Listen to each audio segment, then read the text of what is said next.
On the morning of April 18, 1942, 650 miles off the coast of Japan, 16 American twin-engine bombers were lashed to the deck of an aircraft carrier that had never been designed to fly them. Their wings overhung the edge of the flight deck. Their tail gunner positions had been stripped out and replaced with broomsticks painted black, to fool any pursuing Japanese pilot into believing the bombers were defended. In the cockpit of the first aircraft sat a 45-year-old lieutenant colonel named James Harold Doolittle. He was a champion air racer, a stunt pilot, a doctor of aeronautical sciences from MIT, and a man who, for months earlier, had been a senior executive at Shell Oil. He was about to do something that no twin-engine bomber pilot had ever done. He was about to take off from a moving aircraft carrier. The ship, USS Hornet, turned into the wind. The signal officer dropped his flag. Doolittle pushed the throttles forward. The B-25 Mitchell, fully loaded with 2,000 pounds of bombs and almost twice its normal fuel, rolled down 467 feet of pitching steel deck. The bow of the Hornet fell away beneath the nose wheel. For a second the bomber sagged. Then it climbed. Behind it, 15 more bombers waited. This is the story of the Doolittle Raid, the first American attack on the Japanese home islands, the strangest aircraft carrier mission of the war, and the operation that changed the course of the Pacific War 4 months before any bomb fell on a Japanese factory. 4 months earlier, on the 7th of December 1941, the Imperial Japanese Navy had attacked Pearl Harbor. In the 8 weeks that followed, Japanese forces had taken Guam, Wake Island, Hong Kong, Manila, and the Dutch East Indies. They had sunk the British battleships Prince of Wales and Repulse. They had broken the back of the U.S. Pacific Fleet. They had landed in Burma and were advancing toward the Indian frontier. They had begun reducing the American defense of the Philippines. In Washington, the strategic situation was the worst that any American military planner had faced since the Civil War. President Roosevelt, in a meeting with his Joint Chiefs in mid-December, made a specific request. He wanted the American people and the Japanese people and the world to see that the United States could strike the Japanese home islands. He wanted it to happen as soon as possible. He did not care whether the raid did meaningful military damage. He cared that it happened. The Joint Chiefs assigned the problem to a junior captain in the Navy War Plans Division named Francis Lowe. Lowe was a submariner. He thought about the problem for 2 weeks. In early January 1942, he walked into the office of Admiral Ernest J. King, the Chief of Naval Operations, and told him a single sentence. He said the United States Army Air Forces had a medium bomber called the B-25 Mitchell that, in theory, could be flown off the deck of an aircraft carrier. The B-25 had not been designed for carrier operations. Its wingspan was 67 feet. The flight deck of a Yorktown-class carrier was 800 feet long. The B-25 had a twin tail, no folding wings, no tailhook, no carrier-rated landing gear, and it required almost a full mile of runway to take off at full combat load. Admiral King looked at Lowe for a long minute. Then he told Lowe to find the Army officer who could make it work. The Army officer was Jimmy Doolittle.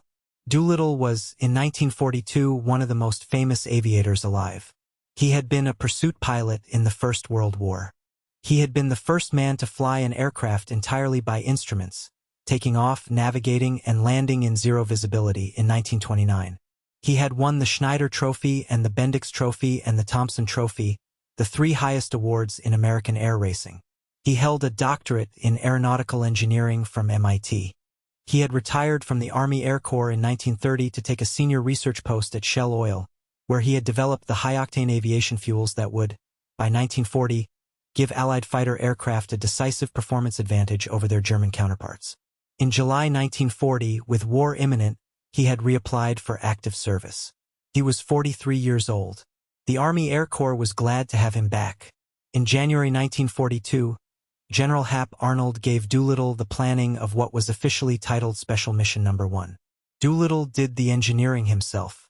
The B-25 had to be made carrier-capable, in flight characteristics if not in landing characteristics. There would be no landing back on the carrier. The mission would be one way.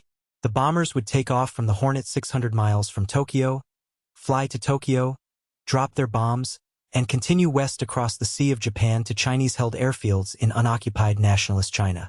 To make the takeoff distance 467 feet at most, instead of the bomber's normal 5,000 feet, Doolittle stripped the aircraft. He removed the bottom turret, the navigation table, the radio, and most of the armor. He removed the tail guns and replaced them with painted broomsticks. He installed extra fuel tanks in the bomb bay and in the lower fuselage, almost doubling the aircraft's range. For the takeoff, he calculated the bomber would need to be running its engines at full takeoff power, its flaps fully deployed, its tail well locked. The pilot would have to lift off at a stall speed barely above 65 knots, in a 30-knot headwind across the carrier's deck. In late January, Doolittle put out a call across the Air Corps for volunteers for a secret mission of vital importance. Almost every B-25 pilot in the Army Air Forces volunteered. He selected 80 crew members for 16 aircraft. They began training in early February at Eglin Field, Florida. They practiced short-field takeoffs, low-level flying, dead reckoning navigation, and high-altitude bombing. Nobody told them where they were going. In late March, the 16 B-25s were flown to Alameda, California, and hoisted by crane onto the deck of the Hornet. The carrier sailed under the Golden Gate Bridge on the 2nd of April. It rendezvoused with USS Enterprise and a screen of cruisers and destroyers in the Central Pacific. For 2 weeks, the task force sailed west under radio silence. The B-25 crews lived on the Hornet, sleeping in the bomb bays of their aircraft. Many of them had still not been told the destination. On the 18th of April, the task force was 650 miles east of Japan when it was sighted by a small Japanese fishing trawler. The trawler radioed Tokyo. The cruiser Nashville sank the trawler with gunfire. But the warning had been sent. Tokyo knew an American carrier was within striking range. Doolittle and Vice Admiral Halsey, commanding the task force, had a choice.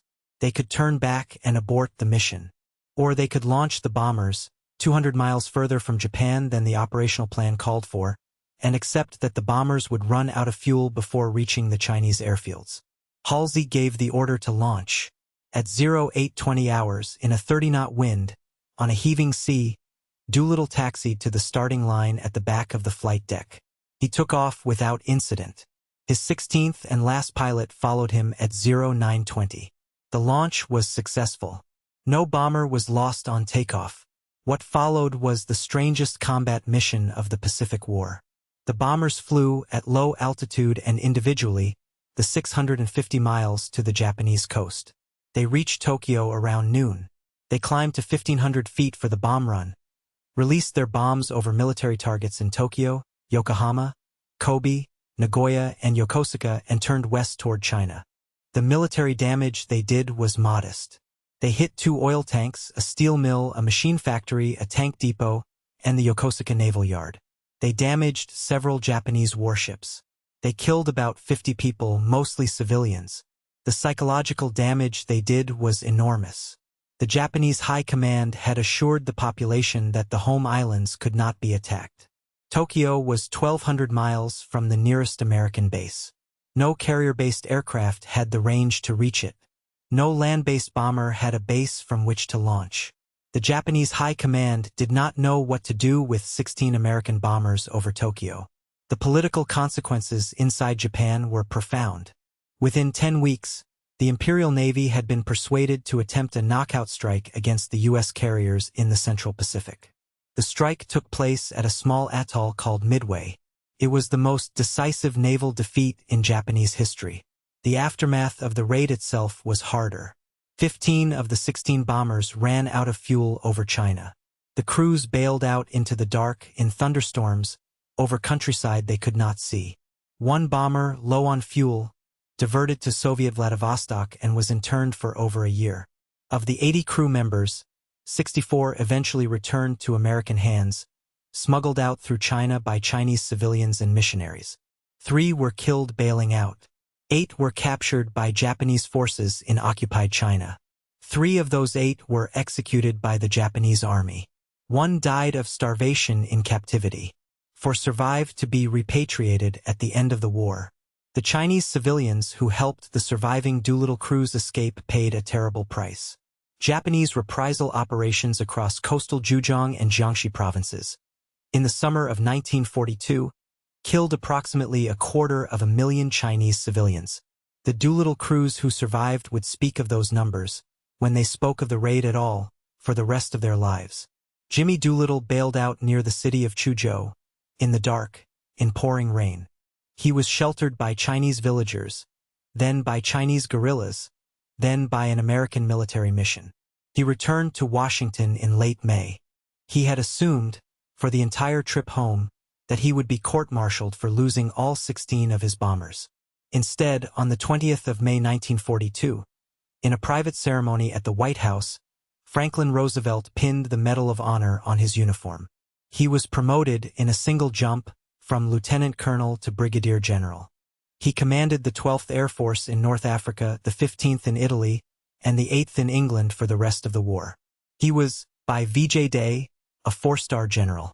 He lived to be 96. He died in California in 1993. The last surviving Doolittle Raider, Lieutenant Colonel Richard Cole, who flew as Doolittle's co-pilot in the lead bomber on April 18, died in 2019, at the age of 103. For 76 years, the surviving raiders met every April, on the anniversary of the raid. They drank a toast from silver goblets engraved with the names of all 80. When only 2 remained, they drank the toast alone. If this story moved you, subscribe to follow the Untold Front. New stories every week.